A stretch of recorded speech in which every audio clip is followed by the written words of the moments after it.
Hola Nahuales, bienvenidos a Bordando mientras les cuento historias sobrenaturales. En esta ocasión les voy a relatar la historia que nos cuenta Alberto Chimal, la mujer que camina para atrás. Espero que les guste. Iban a dar las 10 de la noche. Fui por Celia, mi esposa, a su trabajo, en un edificio del centro de la ciudad, que había pasado mucho tiempo desde su hora reglamentaria de salida. Cuando estábamos a punto de dejar el edificio, una de sus compañeras de trabajo corrió a alcanzarnos. El jefe decía que acababan de llegar aún más pendientes atrasados y era necesario que se quedara. Celia subió de nuevo a decirles que se iba, me dijo. Pasaron varios minutos y cuando volvió a bajar, Celia me avisó que solo le habían dado 1 hora para merendar y por lo tanto deberíamos hacerlo en algún sitio cercano. Sentí rabia, apreté los dientes pero no dije nada. Estas cosas solo pasan en México, se quejó ella, como es la costumbre. Fuimos al Café La Blanca, un sitio viejo y sin pretensiones como muchos otros de la zona. Nos sentamos en una mesa cualquiera entre oficinistas, empleados de tienda, paseantes de ropa cómoda y barata que no buscan sino un café con leche y una pieza de pan. Llamamos a la mesera y pedimos lo que todos ellos. De niña, Celia había ido muchas veces a aquel lugar en compañía de su madre. Hoy, en la mesa junto a la nuestra, un hombre leía la prensa. Nos dejaba ver las fotos de asesinados de la primera plana. Un par de televisores encendidos, puestos en alto sobre bases fijas a la pared, mostraba el noticiero de la noche, en el que alguien hablaba con optimismo de las muertes debidas a la lucha contra el narcotráfico. Ha habido 30,000 ejecutados en los últimos 4 años, decía, pero pues en los siguientes 2 esperemos menos. La gente, más que las pantallas, miraba la calle. La luz en el interior del café, que tenía piso y techo y paredes blancos, salía por sus grandes ventanas e iluminaba un poco las aceras. Oye, dijo Celia, ¿te puedo contar algo? Aquella historia que siempre digo que te voy a contar. Elegimos pan dulce de la bandeja que trajo la mesera. Yo comenté, como también es la costumbre en estos días, que los noticieros no hablaban ni de la mitad de la violencia que ocurre realmente. Mi esposa no me hizo caso y comenzó su historia. Era, me dijo, justamente cuando iba al café de su infancia. A veces me mandaban a comprar cosas ya de noche. Iba yo sola por pan, o si no a una cremería que no estaba tan cerca de la casa. La familia entera de Celia vivía entonces en el centro. Hasta su muerte, la abuela había mantenido unidos y bajo el mismo techo a sus 6 hijos, las parejas de todos ellos y la primera generación de nietos. Después, todos se habían peleado entre sí y habían terminado dispersos. La casa ahora era una sede de alcohólicos anónimos, con salas de reunión y un anexo en el que siempre había al menos 10 o 12 adictos, a los que se buscaba curar con golpes, baños de agua helada y plegarias. Una noche salí un poco más tarde que de costumbre, me contó Celia. Las calles estaban casi vacías cuando fui y cuando regresé, sí daba un poquito de miedo. Yo seguía disgustado por la prisa con la que debíamos terminar, y porque después de acompañarla de vuelta a su oficina, tendría que esperar quién sabe cuánto tiempo en quién sabe dónde. Pero traté de concentrarme en lo que Celia decía y en el sabor del café, que era dulce y cargado a la vez. En todo caso no tenía alternativa, no iba a dejarla sola ni a quedarme lejos de ella. Apenas la noche anterior nos habían asaltado cerca de casa. Nos habían quitado dinero, tarjetas, las llaves del coche y hasta las chamarras que llevábamos puestas. Y habíamos pasado todavía 1 hora más en el mismo sitio, sentados en la acera, incapaces de decidirnos entre volver a casa, hasta donde alguien podría seguirnos, o buscar ayuda en otra parte, a riesgo de volver a encontrarnos a los 2 ladrones que eran muy jóvenes y flacos y traían armas que nos habían parecido enormes. Desde luego, me dijo Celia, daba miedo porque la calle estaba oscura. Lo que me estaba contando le había ocurrido poco antes del terremoto de 1985, en el que tantos edificios se habían derrumbado en el centro y por todo el resto de la ciudad, y en el que también habían muerto tal vez decenas de miles, y porque una de chica se asusta con esas cosas.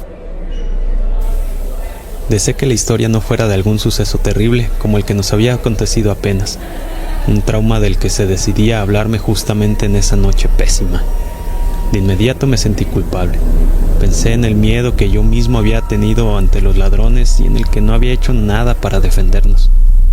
Y pensé también que en el terremoto, que siempre me ha parecido algo espantoso. Yo también era niño entonces y recuerdo que vi caer desde lejos un edificio del barrio de Tlatelolco que se doblaba como si estuviera hecho de cartón. Recuerdo la sirena, las montañas de escombros. Daba miedo, pero ahí iba yo, dijo Celia. Por otra parte, no solo a mí me había quedado una marca.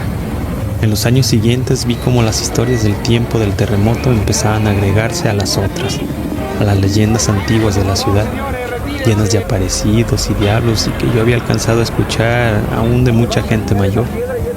Empezó a hablarse más, de hecho, de gente muerta de pronto, o perdida en el caos, amnésica o loca de terror, de los sonidos que hacían los sepultados bajo las ruinas, vivos pero inalcanzables, del olor de los cadáveres bajo los escombros que nunca se retiraron de una escuela de enfermería, de la pared que aplastó a 2 compañeras de la propia Celia en el colegio de las Vizcaínas.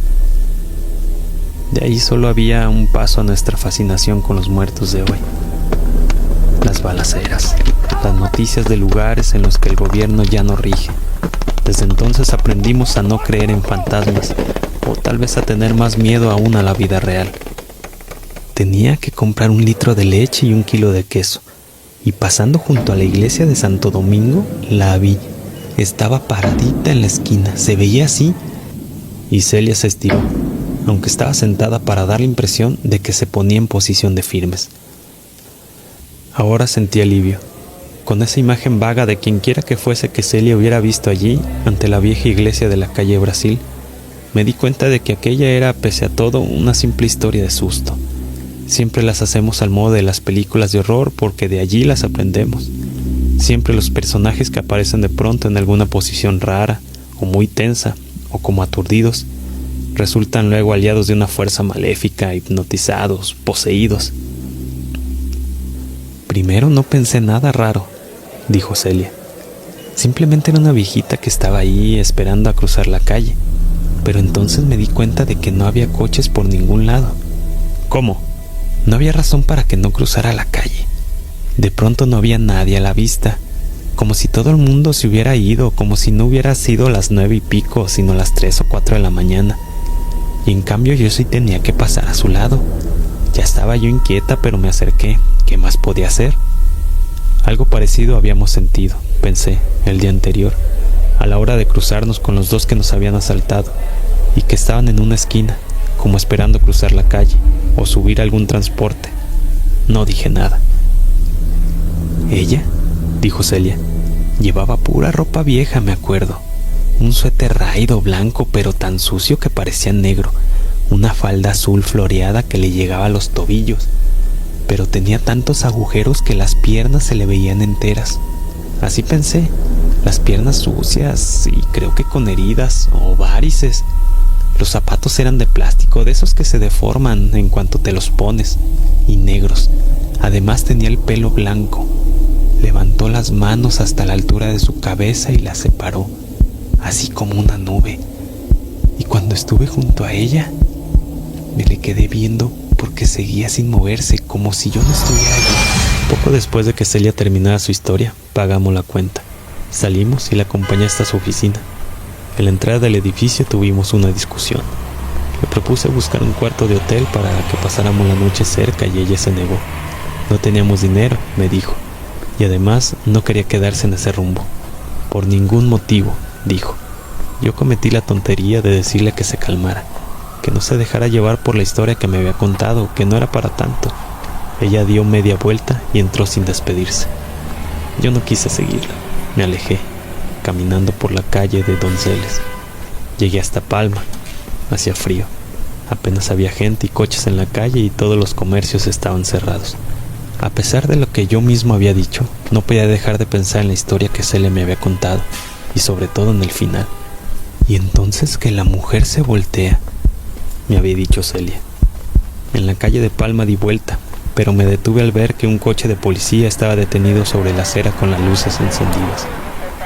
2 agentes vestidos de civil con placas colgadas de sus cinturones alejaban a unos pocos curiosos. Alguien más tendía un cordón para que nadie se acercara del cuerpo tirado en la calle. No vi sangre, pero de todas formas supe. No era el primer muerto que veía, aunque sí el primero en la calle, el primero tirado en esa posición. Que la mujer se voltee y que pone una cara, me había dicho Celia.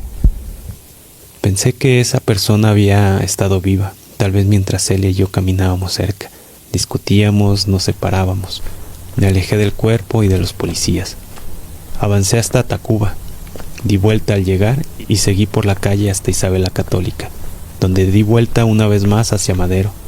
Empecé a escuchar muy distante la música de lugares animados y todavía abiertos, bares, antros, taquerías. Te juro, me había dicho Celia, que es la cara más horrible que he visto en la vida. Los ojos rojos, los dientes podridos, negros, la boca torcida, la nariz como rota. Como algunos otros transeúntes, crucé la calle para no pasar cerca del hombre que duerme en una silla de ruedas, cubierto por una lona amarilla, afuera de la iglesia de San Agustín.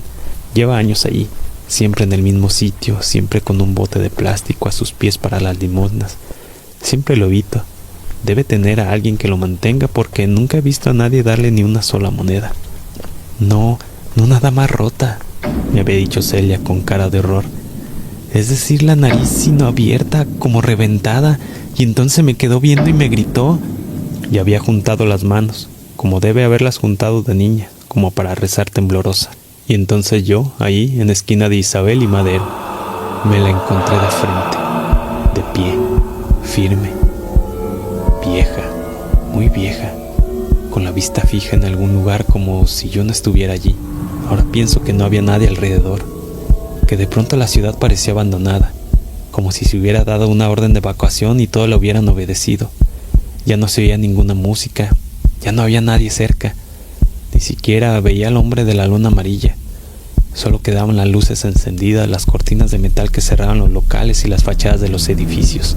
Solo quedaba la mujer. Su suéter era aún más negro de lo que había imaginado.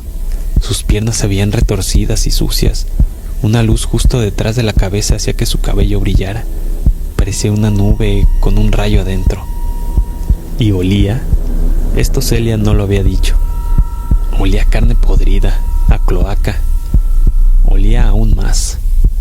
De niño viví detrás de una fábrica de telas que arrojaba al aire en no sé qué cosa invisible que se pegaba al paladar y a la garganta y tenía un aroma o un sabor indescriptible, terrible, porque no era un resto de nada vivo.